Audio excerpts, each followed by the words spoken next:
You didn't hear me. A high school grad like you must be hard of hearing too. My kids deserve to be born to a much better woman. Education doesn't matter when it comes to love. My husband used to say before we got married. Now he belittles me for only having a high school diploma, saying he's going to leave and remarry a woman with an elite college degree. Ah, what a tragedy to end up with a low-educated woman like you. I'm truly unlucky. With those bitter parting words, my husband eloped with a college-educated woman. My name is Abigail. I married James, who's 3 years older than me, at 25, and I'm turning 27 this year. I work as an administrative assistant at a trading company with only a high school diploma. We met through a mutual acquaintance from high school. My husband, unlike me, is an elite. He graduated from a prestigious university and works in sales for a big corporation. When we first met, I felt unworthy of his attention, but he kept saying, "Your degree doesn't matter. I like you for who you are." So I believed him and we got married. Unfortunately, it turns out that was a mistake. The moment we got married, he started looking down on me for my education and salary. From his perspective, a high school educated woman working at a small trading company must seem inferior, but he's the one who wanted to marry me. During our dating days, he sensed my insecurities and reassured me with kind words. That man is nowhere to be found now. You should really find a new job, Abigail. Having a wife who works for such a low-paying company is embarrassing, he shamelessly tells me.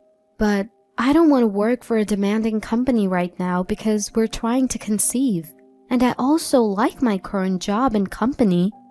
His cold gaze silences me, my voice gradually shrinking. He sighs as if annoyed and retreats to the bedroom before I can say anything else. He probably assumed we were going to talk about our stagnant efforts to conceive again. He was right. I was hoping for a real discussion with my husband about our struggle to have a baby. From the beginning of our marriage, I always wanted kids, and my husband even optimistically talked about having 3 siblings. But all that was talk in the early days of our marriage, and the reality is that there is no baby in sight. I'd subtly hint at my husband to start thinking about having kids, but he avoided the conversation saying, "I don't want to raise a kid born to a high school graduate." His words left me stunned, and since then, we haven't really been able to talk face to face. Marriage had become a lonely affair. He'd belittle me every chance he got, reminding me to be grateful for being picked up by someone as elite as him, all while piling housework on me. And lately, he even stopped providing enough money for daily expenses. Apparently, according to him, I was bad with money and needed to save more. I had already cut corners wherever I could, even dipping into my savings from my single days when things got tough. You'd think I'd want a divorce by now, but fear held me back. The fear that he'd lash out if I brought it up. I was afraid to bring up divorce, worried that my husband would explode in anger. On top of that, I didn't want to betray my parents, who were so thrilled about our marriage and eagerly awaiting the birth of their first grandchild. As our marriage cooled off, my husband started spending less and less time at home. Coming home in the morning became the norm. If he came back drunk late at night, he'd wake me up to make him a snack. And whenever he came home late, I would always smell women's perfume on him.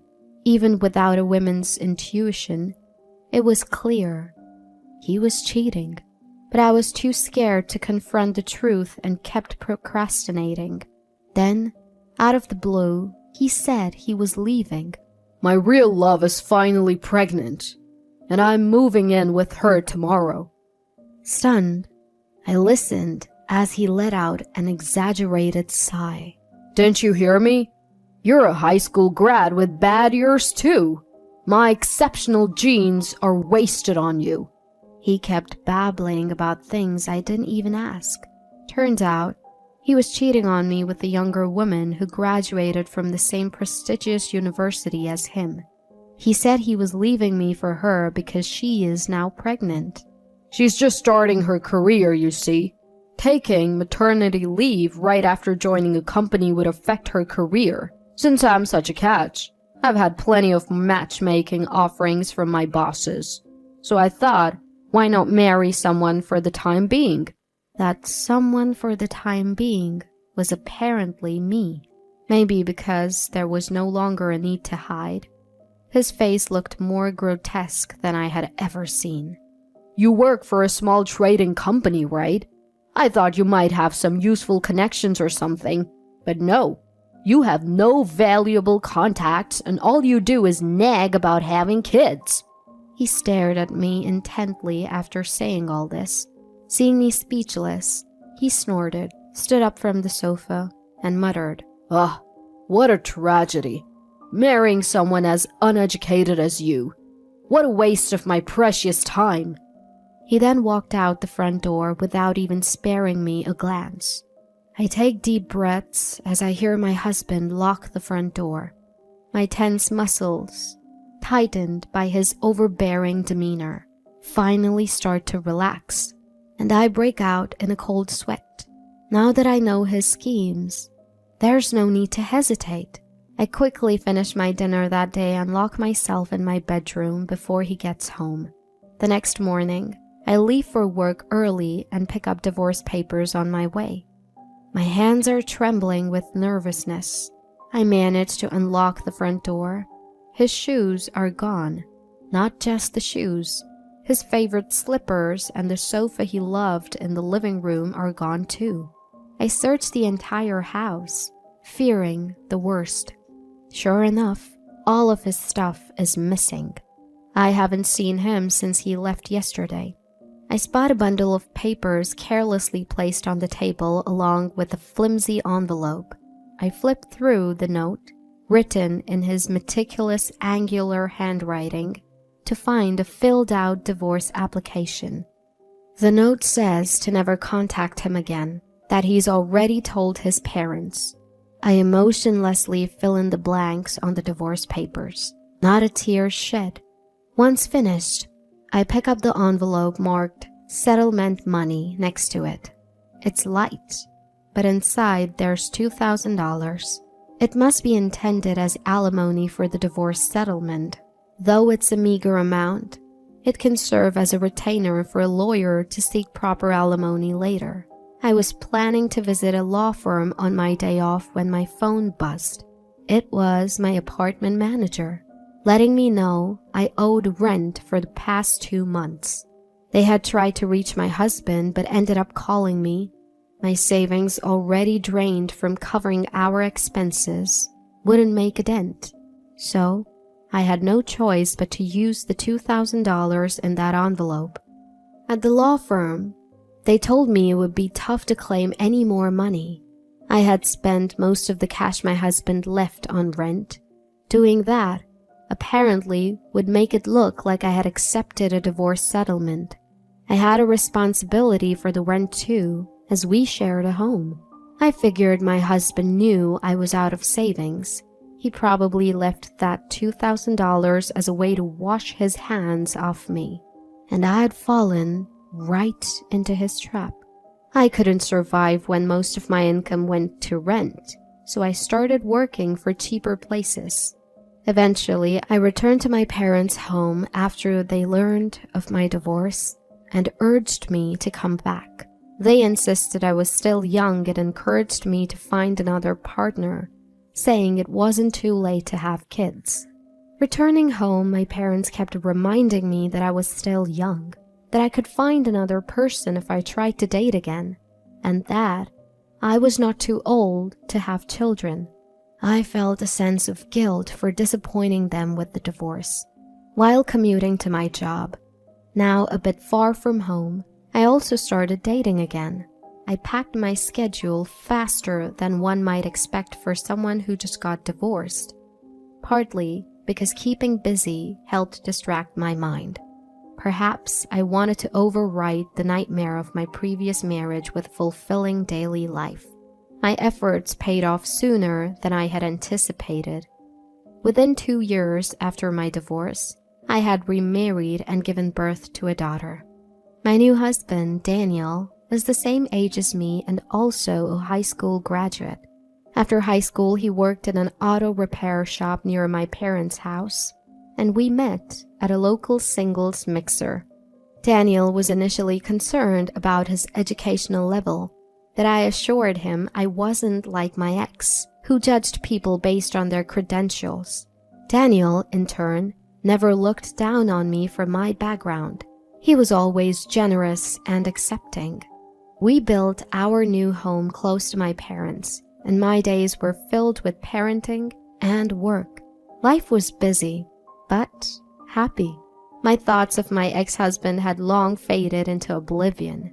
I unexpectedly ran into him about 10 years after our divorce. I was attending a Spanish speech and debate competition with my daughter. "Is that you, Abigail?" A man called out to me from behind. I turned around. Although he had aged, I immediately recognized the face, one I would rather not have seen. Next to my ex stood a young boy, about the same age as my daughter. Noticing my gaze, my ex-husband said with an unconcerned smile, "This is my child, with Abby. She's an elite too. Graduated from a national university. The kid has the potential, and we're investing a lot in gifted education." Abby must be the college-educated woman he ran off with. He takes the liberty to brag about how smart his own child is, regardless of my feelings. As I quietly let it slide, he quickly glances at my daughter. "So what about your husband? He's a high school grad too, isn't he? Knowing you?" What he says is true, but admitting my current husband is also a high school graduate will likely make his insults worse.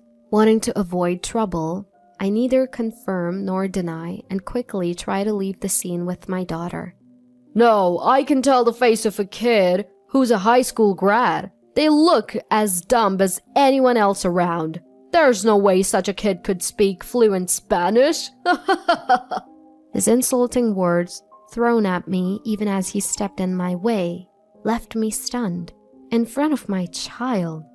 He had no qualms about looking down on another child he had just met.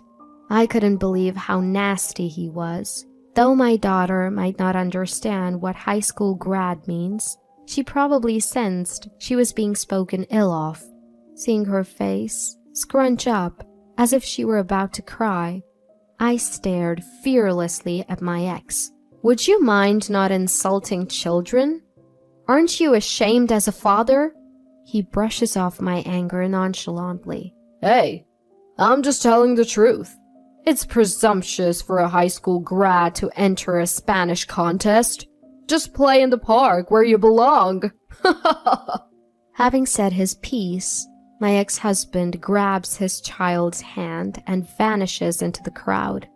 While a deep anger starts to bubble up within me, I catch my daughter's anxious face and rein in my emotions. "It's all right. You've practiced a lot. If you do just like you practiced at home, you'll win for sure. Mommy guarantees it." Our eyes meet, and I speak softly to her. I need to stay strong for her. She nods, slowly, digesting my words. After registering, I leave my daughter and enter the spectator area. Now all I can do is believe in her ability. I take a deep breath and wait for her contest to begin. Including my ex-husband's child, most of the young contestants were nervous and stumbled through their speeches. As for my daughter, even without parental bias, I thought she was by far the best. delivering her speech in fluent Spanish without hesitation. My prediction was accurate. She won the Spanish speech and debate contest, holding a large bouquet and with a medal around her neck. We leave the venue hand in hand. Next, we're going to celebrate with some steak, just as planned. Abigail, wait up! A loud voice chases after me from behind. I quickly shield my daughter behind me and turn around to face my ex-husband. His eyes are red-rimmed, as if he'd been crying. Peeking out from behind me, my daughter's medal catches his eye, and he looks at it enviously. How can your kid win first place? There's no way a child raised by a high school grad could be so articulate. Turns out, he's upset because his own child didn't place, while my daughter won the competition. He rants, assuming that my husband, my daughter, and I couldn't possibly speak Spanish. People leaving the venue glanced at him, puzzled by his outburst, but he seems oblivious. Where did you enroll her? Or did you hire a tutor with whatever little you make? We didn't enroll her in any classes, and we didn't hire a tutor, I reply plainly. His eyes widen in disbelief. No way! You can barely speak Spanish yourself. Did you forget about my job? His puzzled expression deepens. I work in an import-export office, where speaking some Spanish makes the job easier. Besides, my grandfather lives in Spain.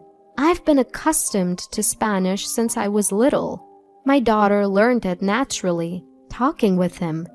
I stroke my daughter's head as she peeks out from behind me. I've conversed in Spanish with my grandfather ever since I can remember. I chose my line of work because it allowed me to use my Spanish skills. My daughter started speaking Spanish naturally because we've been video calling with her great-grandfather to show him how she's growing up. I've never forced her to learn Spanish. All my husband and I did was support our daughter. Follow your passion and you'll excel. As they say, my daughter has grown to converse with her native Spanish-speaking grandfather without needing a translator. My ex starts trembling as he listens to my explanation, his face flushed a deep red, boiling with humiliation. Losing to someone he had looked down on must have been a more significant blow to his ego than he had anticipated. I can't believe this. I'm going to complain to the organizers. My child was unfairly judged. In a fit of rage, my ex-husband stormed back into the venue, leaving our child behind. Not wanting to leave my child alone, I waited silently for him to return.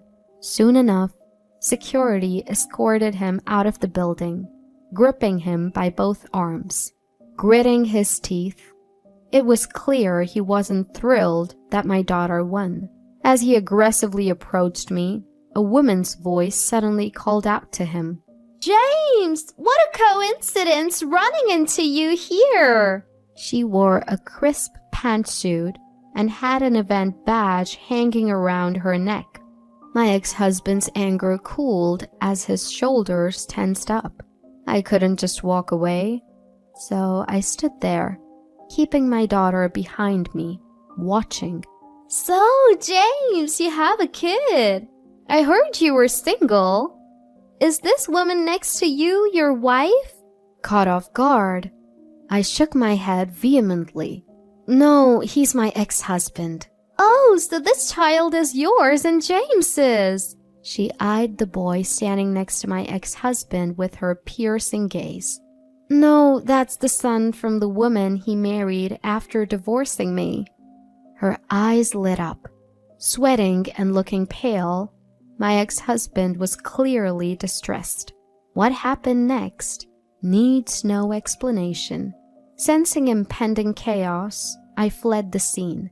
It turns out, after marrying a college-educated woman, he'd been having an affair with another educated woman involving in the Spanish speech and debate tournament.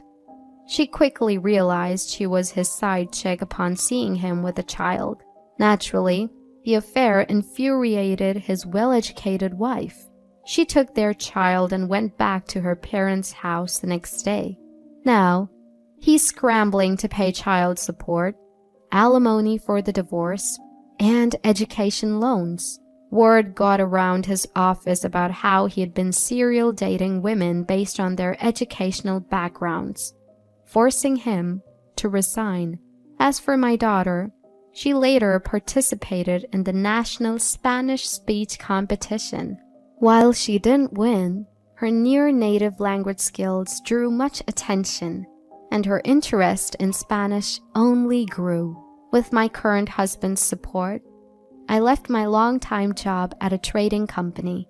Now, I teach Spanish from home and assist my grandfather with translating novels.